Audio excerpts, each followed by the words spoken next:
The Charlotte Hornets just shocked the entire NBA. Not because they made a trade, not even because they traded a star, because of who they traded and why. LaMelo Ball. 6 years in Charlotte, the face of that franchise, the most popular player they'd had in a decade, is gone. Traded to the Minnesota Timberwolves for Naz Reid and a mountain of draft capital. And just like that, in the span of one phone call, the NBA has a brand new problem on its hands. Because now, Anthony Edwards has a running mate. A real one. You're looking at the number 1 and number 3 picks from the 2020 draft, 2 of the most electric offensive players of their generation, about to share a backcourt in Minnesota. And if you think for a second the rest of the Western Conference isn't paying attention, you haven't been watching the last 3 years of Timberwolves basketball. Edwards has carried that team to back-to-back Western Conference Finals appearances and a second-round exit this season. He's averaged a career-best 28.8 points per game. He's won the All-Star Game MVP. He's done everything a franchise player can do.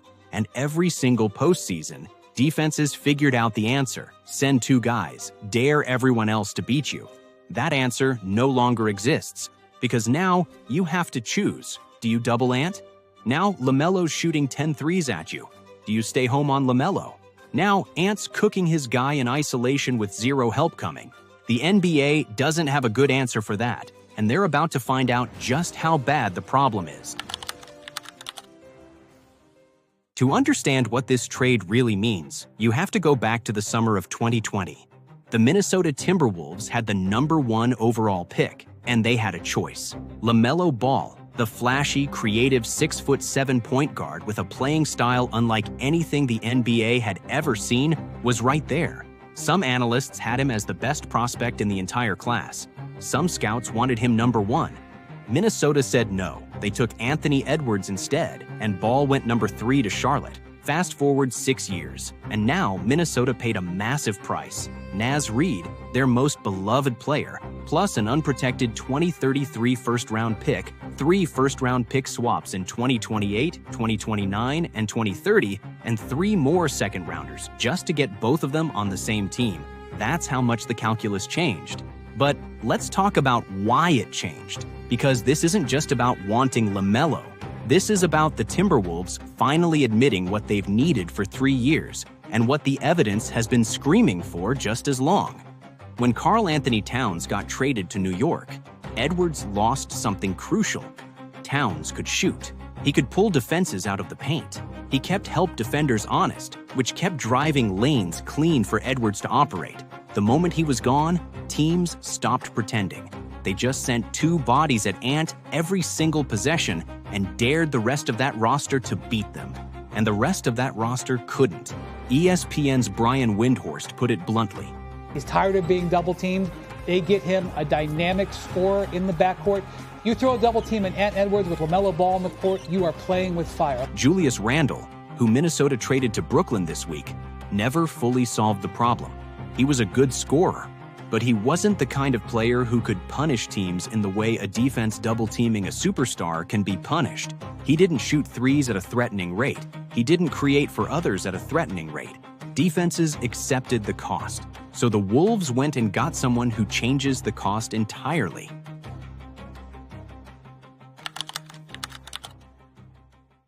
Here's something worth understanding about LaMelo Ball before we talk about what he does to this Timberwolves roster. A lot of people still aren't sure what to make of him. His style has never made the traditional basketball crowd comfortable. The one-legged threes, the no-look passes most point guards wouldn't even see, let alone attempt. The step-backs from absurd distances. Robert Horry called him the most unserious player in the league. Critics pointed at his injury history. 141 missed games in the 3 seasons from 2022 to 2025, and called him fragile. A team with $203.9 million invested in him sat around hoping he could stay on the floor. But then 2025 to 26 happened, and LaMelo answered everything. He played 72 regular season games. 72. That's more than he'd played in any single season since his second year. For only the second time in his career, he crossed the 60-game mark, and he didn't just survive the season, he transformed Charlotte. He averaged 20.1 points, 7.1 assists, and 4.8 rebounds. He was one of just 15 players in the entire NBA to average over 7 assists per game. He finished second in the league in three-pointers made with 272, and his turnovers? The lowest they'd been since his rookie year. LaMelo Ball just had the most complete, most efficient, most disciplined season of his career, and Charlotte went on a run that nobody saw coming. The Hornets started 11-23. They looked like a lottery team, but from January 1st to the end of the regular season, they had the #1 offense in the entire NBA. They went 33-15 in that stretch to close the season. They beat the Knicks, the Thunder, the Spurs, the Nuggets, the Celtics. They went to the play-in, and LaMelo dropped 30 points and 10 assists in an overtime win over Miami before losing to Orlando in the final round. Charlotte finished with 44 wins, their most since 2016. And then the Hornets traded him. That part still stings a little, honestly, because LaMelo was just starting to give Charlotte fans something real.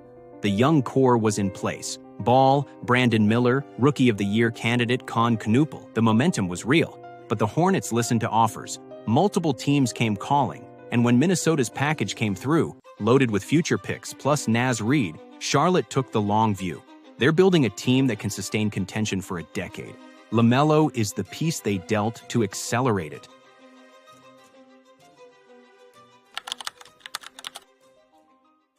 Let's talk about Anthony Edwards for a second, because this whole trade starts and ends with him. He had a career-best season, 28.8 points per game, career highs in field goal percentage, 48.9%, career highs in three-point percentage, 39.9%. He was the All-Star Game MVP. He had 16 fourth-quarter points in a must-win Game 4 against the Spurs this postseason, hitting shots that most players wouldn't even attempt, let alone make. He is 24 years old, and he's already one of the best players on the planet. And the Timberwolves still got eliminated in the second round, not because Edwards failed. He averaged 25.9 points per game in his playoff career. He showed up, he competed. He was the best player on his team every single night. But he was carrying a broken offense into games against a San Antonio team that had figured out exactly how to stop it. The Spurs outscored the Wolves by 97 combined points in that 6-game series, 100 points, virtually, in one playoff series, against a team Edwards was trying to win with everything he had. After the series ended, Minnesota President Tim Connolly was direct. Everything's on the table. The problem was obvious to everyone who watched. When defenses collapsed on Edwards, nobody else could consistently punish them for it. The Wolves finished 20th in assist-to-turnover ratio during the regular season because they just didn't have a traditional point guard running things. They didn't have someone who could whip a cross-court skip pass the moment the double came, who could hit threes off the catch at a rate that scared defenders, who could actually create his own shot if a play broke down. Enter LaMelo Ball. Minnesota could have picked him 6 years ago. They didn't. Now they've paid a premium to get him. And the question the entire NBA should be asking right now is whether there was ever a better version of the Timberwolves math problem. Here's why this backcourt specifically is a nightmare for the rest of the league. Think about what it looks like on the floor. Edwards coming off a screen, drawing 2 defenders. LaMelo ball handling at the top of the key. You collapse on Ant. LaMelo sees the rotation, fires a step-back 3, 36.8% from deep last season, one of the highest marks of his career. You stay home on LaMelo. Ant attacks the closeout with that first step that nobody in the league can match. And here's what makes it even scarier. Both of these guys are 24 years old. Both are under contract through the 2028 to 29 season. They are the same age. They were the same draft class. This isn't a veteran pairing with a 3-year window. This is a combination that, if it works, could run together for the next half-decade. The 2020 draft was one of the most discussed in recent memory. People spent months debating whether Edwards or Ball was the right pick at number 1. Minnesota chose Edwards. Charlotte got Ball. The debate never fully went away. It's just been playing out on 2 different rosters for 6 years. Now it stops. Now Minnesota doesn't have to choose. They have both of them, the numbers 1 and 3 picks from that draft, sharing a locker room, sharing a backcourt, sharing a mission. And they're playing alongside Jaden McDaniels, one of the most underrated two-way wings in the NBA, locked in through 2028 to 29 as well. in front of Rudy Gobert, who, despite questions about his age, remains one of the most impactful defensive centers in the game when he's on the floor. The ceiling of this team is genuinely frightening, but there are real questions that nobody should skip over. LaMelo's injury history is the biggest one. He's played more than 60 games exactly twice in his career. This past season was one of those times, and it was the most promising he's looked. But the Timberwolves just emptied their entire draft cupboard to build around 2 players, one of whom has missed nearly 60% of possible games over 3 seasons. If Ball gets hurt, if Edwards goes down, if the chemistry takes time to find, Minnesota has no safety net, no picks to rebuild with, no assets to trade for help. They're all in. The defense is the other question. LaMelo has never been a willing or particularly effective defender. Edwards is legitimate on that end. Gobert protects the rim. But who guards 2 guards in a backcourt where one of them actively avoids switching? Teams are going to hunt LaMelo in playoff series the same way they've always hunted him. And in a Western Conference that has the Spurs, the Thunder, and the Lakers, this isn't a regular season problem. This is a May problem. Gobert's also on a clock. He's not getting younger, and losing Naz Reid, who had become his ideal backup, hurts the depth around the big man considerably. So this isn't a guaranteed title, not even close. But here's the honest truth about this roster. If it works, nobody has an answer for it. The league has had scary duos before. Kobe and Shaq's backcourt-frontcourt connection, Curry and Thompson, Wade and LeBron for 4 seasons in Miami. But those combinations were built around complementary play styles and championship infrastructure that surrounded them. This is different. This is 2 players who both need the ball, both want to create, and both have the kind of star power that changes how a defense has to be designed every single night. There's more chaos here, more unpredictability, more ways to hurt you from more places on the floor at the same time. You double Ant. LaMelo kills you. You stay home on LaMelo.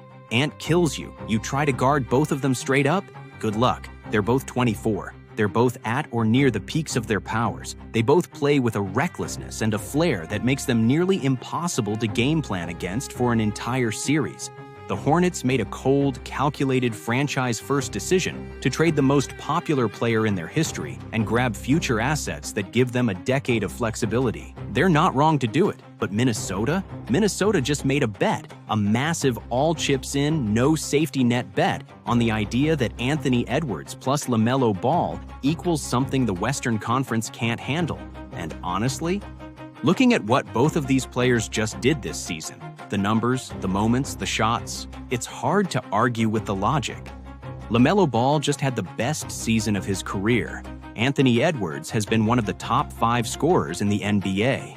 And now, they're on the same team, in the same city, in the same backcourt. The 2020 draft class is no longer divided between Charlotte and Minnesota. It's all in Minnesota. And the rest of the league has a serious problem. Drop a comment below. Do you think Edwards and LaMelo can get the Wolves to the finals? Hit subscribe if you haven't already, and check out one of these videos on your screen now.